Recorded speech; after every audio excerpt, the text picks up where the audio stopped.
Soy Franklin Millán Soy Rubén Rodríguez. y esto es Hablando a la Iglesia.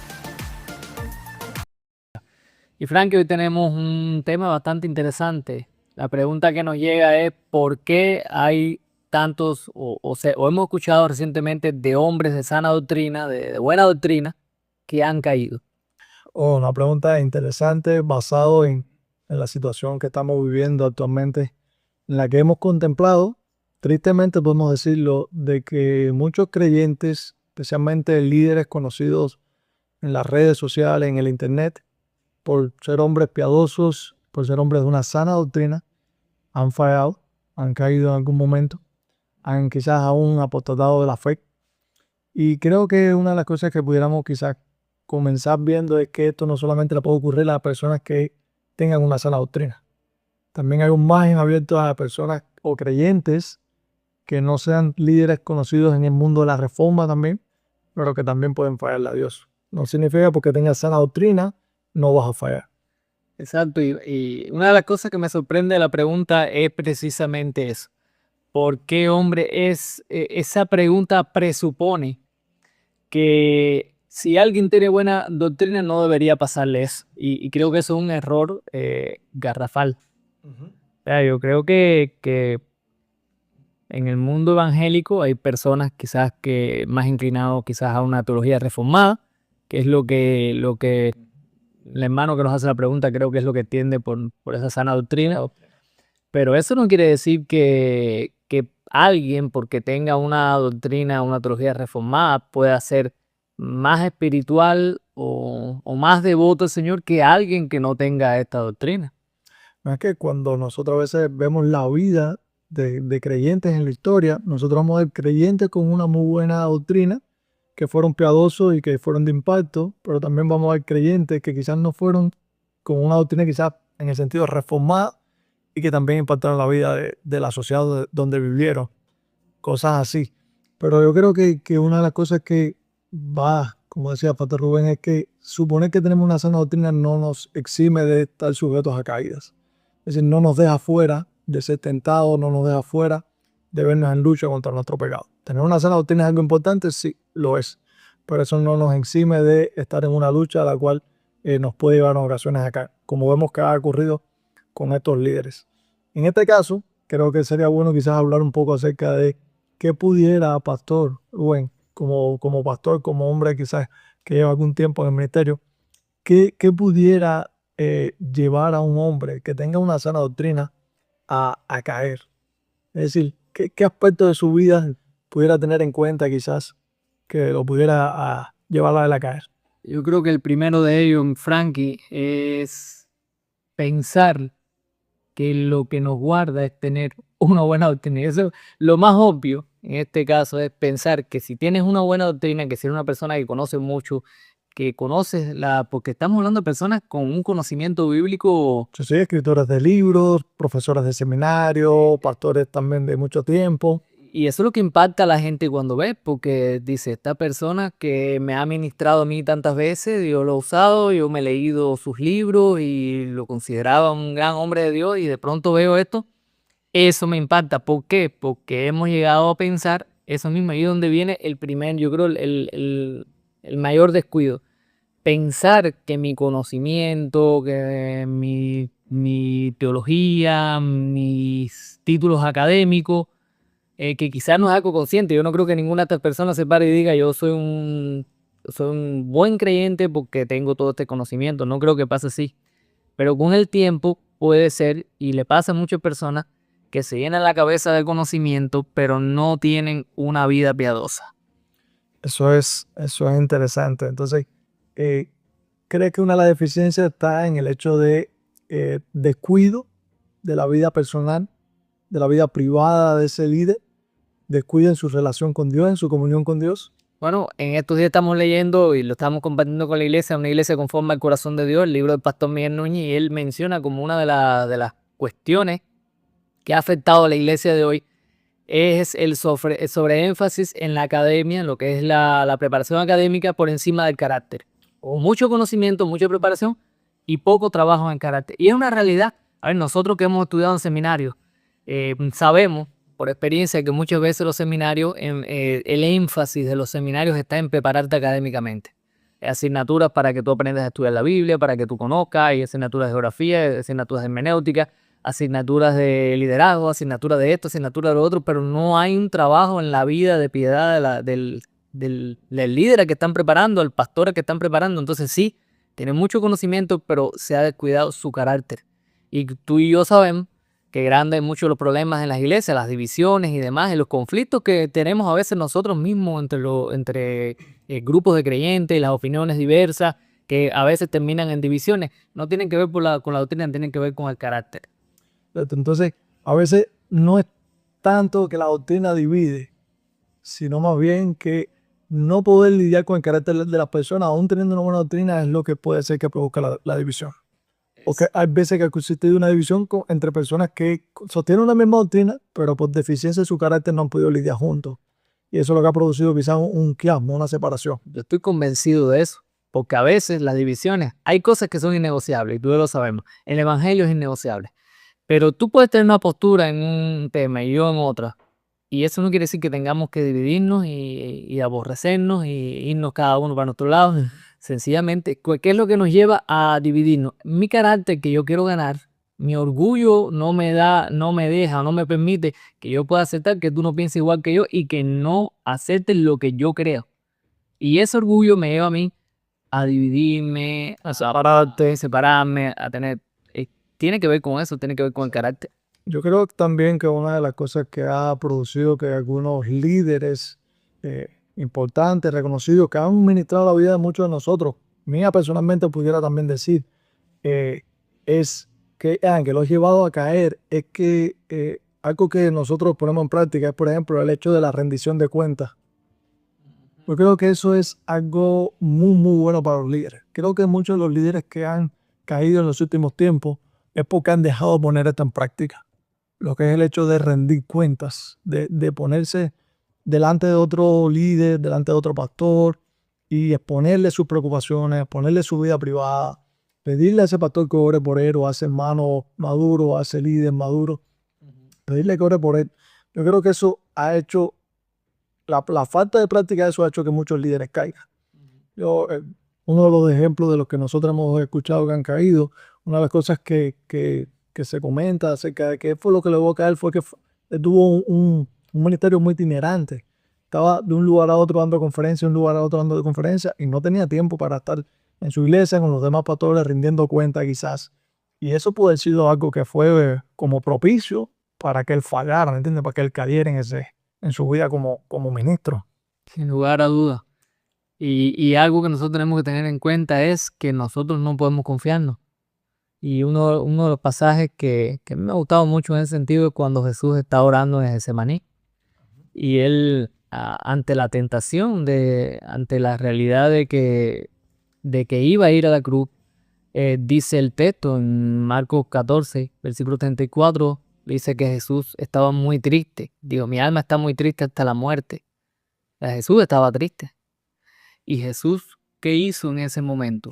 Yo creo que una de las cosas que la Biblia no nos refleja así en la narración, pero yo creo que Jesús humanamente fue tentado, es decir, él viendo ante el hecho de que iba a experimentar una agonía extrema, yo creo que su naturaleza humana le dijo, no pases por eso, no sufras de todo eso.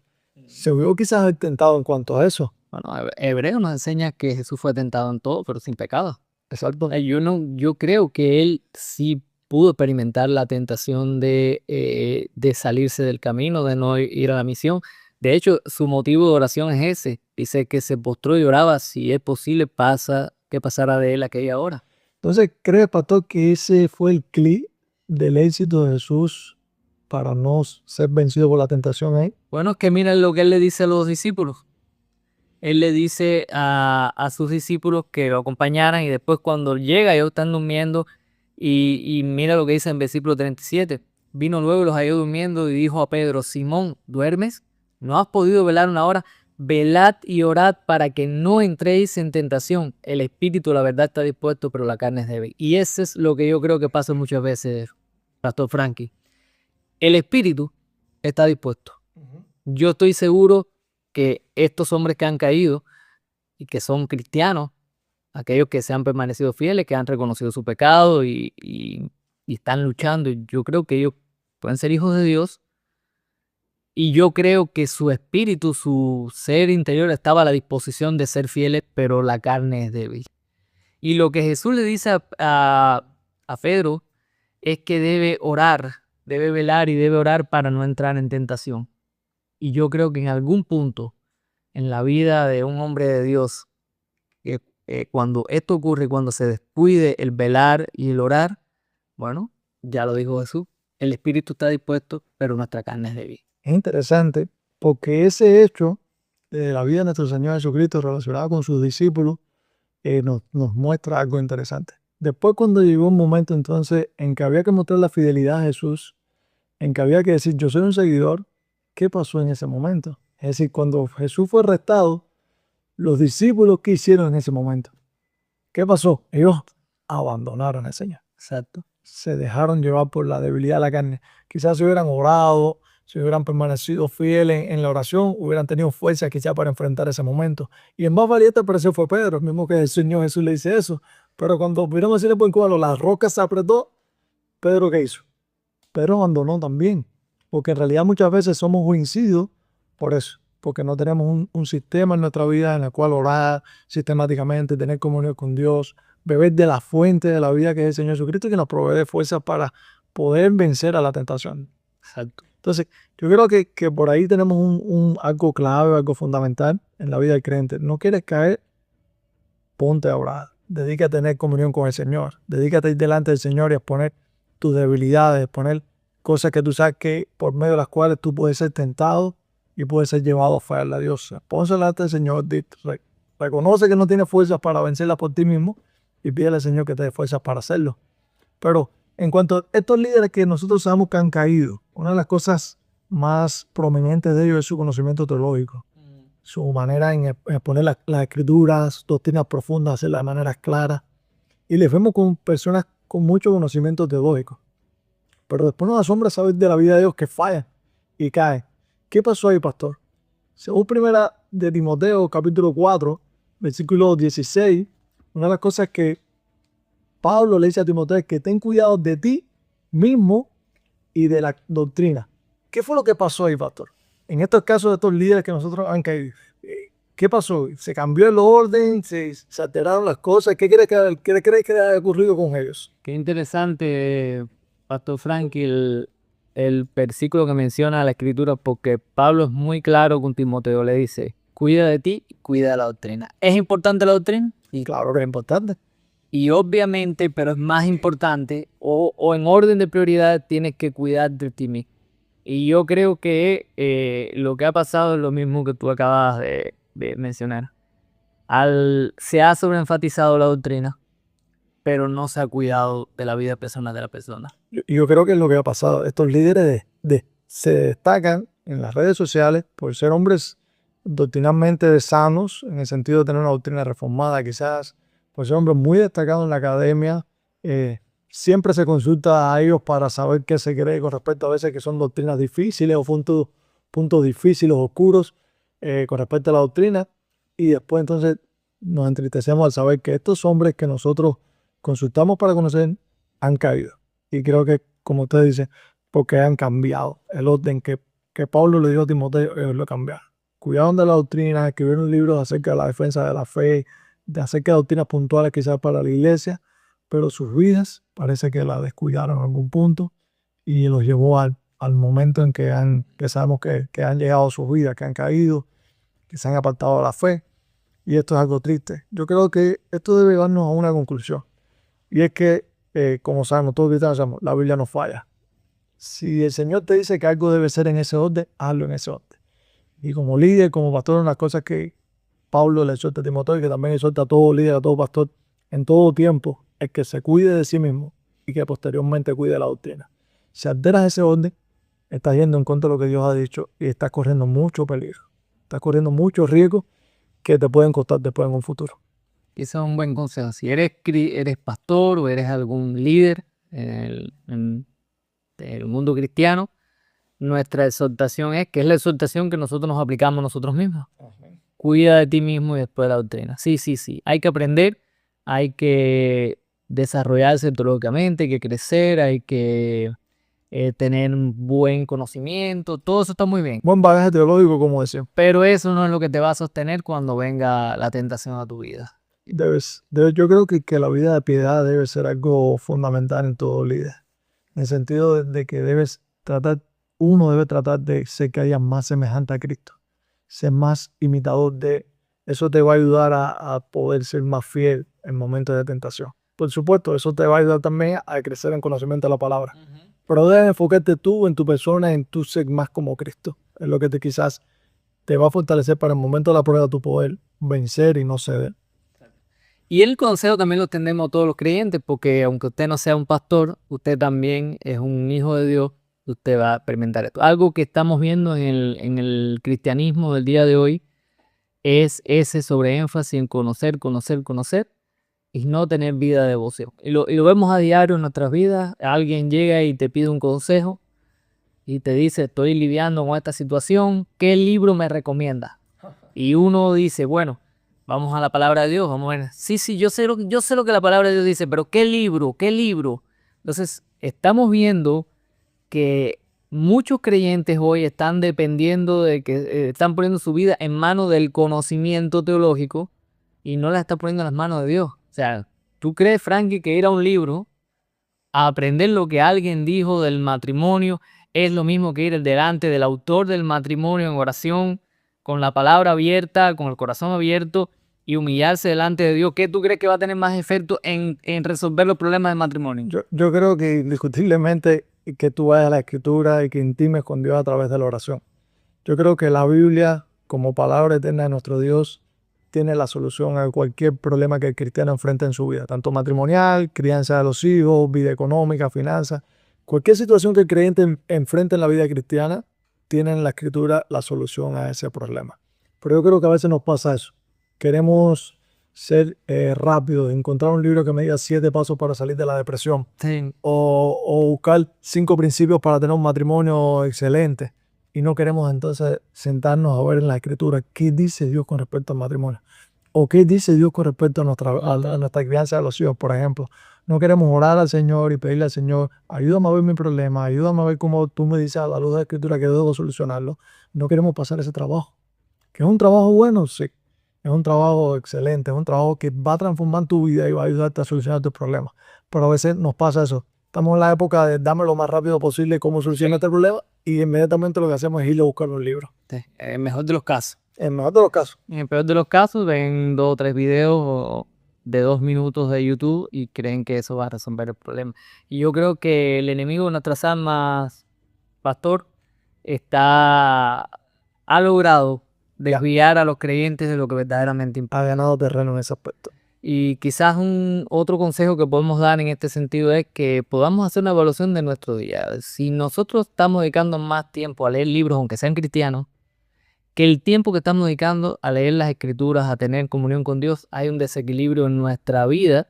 Y como decía el pastor Iván, tenía una ilustración que a mí me gustaba mucho. Él decía que hablaba de los cristianos maracas. O sea, una maraca. Cuba, para si alguien no escucha que no es de Cuba, la maraca es ese instrumento que es como una especie de mango con una bola dentro, tienen una semilla y suena. Bueno, hablamos de los cristianos maracas, mucha cabeza y poco cuerpo. O sea, mucho conocimiento, pero poca vida espiritual. Y eso no funciona así. Eso lleva a desastre en la vida creyente. Porque es lo que estamos viendo. Líder con mucho conocimiento, con muchos libros, con mucho impacto en la sociedad, con mucho impacto quizás aún en la vida de creyentes en diferentes partes del mundo, y después entonces tristemente los vemos caer, los vemos fallarle a Dios. Y eso es algo que nos entristece. ¿Por qué pasa eso? Porque no es un sentido ofensivo, pero han sido quizás creyentes maracas. Han tenido mucho conocimiento, pero no han tenido una vida de piedad. O quizás la tuvieron, pero la descuidaron en los últimos tiempos, incumpliendo con lo que Pablo le dice a Timoteo en la primera carta. O sea, tú quiero poner ahí como eso en un cubo, un pacho, te caiga la botera, porque estos son temas que son sensibles. Y hay quien puede ahora saltar, porque muchas de estas personas han sido los héroes de mucha gente, saltar y pensar que nos estamos criticando, ¿no? Nosotros estamos De hecho, nosotros apreciamos y reconocemos que muchos de estos hombres han sido objeto de nuestro respeto y hemos aprendido mucho de Pedro. Nos han ayudado en nuestro crecimiento. Y para nada estamos pensando que nosotros nos vamos a pasar también por algo como esto. Pero si nosotros somos sinceros y creemos lo que dice la Escritura, algo ha fallado. En Dios no ha fallado. Dice 1 Corintios 10:13 que no nos ha sobrevenido ninguna tentación que no sea humana. O sea, todos experimentamos tentaciones que son consecuentes con nuestra naturaleza humana. Pero dice, pero fiel es Dios, que no dejará ser tentado más de lo que podéis resistir, sino que dará juntamente con la tentación la salida para que podáis soportar. Si alguien fracasa y si alguien cae, no es por culpa de Dios. Entendemos que Dios es soberano. Entendemos que no pasa nada que sorprenda a Dios, pero entendemos que el hombre es responsable de sus acciones. Si alguien cae, no es porque la fidelidad de Dios ha fallado. Dios ha sido fiel. Y Dios ha provisto una salida para que pueda soportar. ¿Qué pasa? Salida para cada tentación. Exacto. ¿Qué ha pasado? Que cuando alguien ha caído no ha sabido o no ha tenido o no ha podido ver o percibir, o en su vida espiritual ha perdido quizás esa relación con el Señor para poder ver esa salida, y no hay otro culpable que la persona. Eso es una realidad. Entonces nos entristece todo esto, como decíamos. Lo lamentamos mucho, pero vemos también en ello una enseñanza para nuestras vidas, para velar, para orar, para cuidar de nosotros, para exhortar al pueblo de Dios a que sí, es bueno conocer, es bueno prepararse mucho, pero es bueno tener una vida de piedad y es bueno estar pegado a Cristo, porque separado de Él, nada podremos hacer. Nada podemos hacer. Que el Señor les bendiga, mis hermanos. Esperamos que el podcast haya sido de bendición para su vida, y si has llegado hasta aquí y aún no te has suscrito al canal, te pedimos que lo hagas. No cuesta absolutamente nada y puede ser de mucha bendición que otros puedan llegar a este contenido gracias a tu interacción. También, si tienes alguna pregunta, nos encantaría que pudieras enviarla, poner algún comentario acá en el canal, y que también nos encantaría poder darte nuestra humilde opinión del tema que preguntes. Si sabemos, si no, Bueno, le diremos que no sabemos, con toda la transparencia del mundo, y confiaremos en que con el favor del Señor podamos responder a la pregunta. Así que un abrazo, gracias Frankie una vez más por el tiempo. mucho gusto estar aquí contigo, Pastor Rubén. Dios les bendiga.